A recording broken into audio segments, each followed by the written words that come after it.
নমস্কার। আমার আজকের নিবেদন শ্রদ্ধেয় কবি অজিত কুমার দে মহোদয়ের কবিতা বসন্ত বেলায়। কণ্ঠে আমি ফারহিন খাতুন। কে গো তুমি রাধিকা, ফাগুনে আগুনে পূর্ণিমা দিনে, বাসন্তী রঙে রাঙে মন, নীলাম্বরী সাজে এলে পলাশ বনে। রূপসী উর্বশী মেনকা তারা, পূর্ণিমা রাতে রাঙা পথে দিশাহারা। শিমুল পলাশ দেদোল দেদোল, লাল মাটির উঠোনে উঠেছে বোল। ধিনতা ধিন বাজছে মাদল, ঝনঝন শব্দ ভাসে বাতাসে। মায়াবী রাতে চাঁদ হাসে আকাশে, দক্ষিণা হাওয়ায় ওড়ে ছড়া পাতা।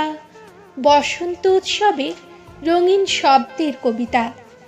দেখো প্রভাত জাগে কুহু সুরে, প্রেম ভালোবাসা রঙের বাহারে। ওই দেখো বসন্ত বেলায় আগুন লেগেছে পলাশ মেলায়।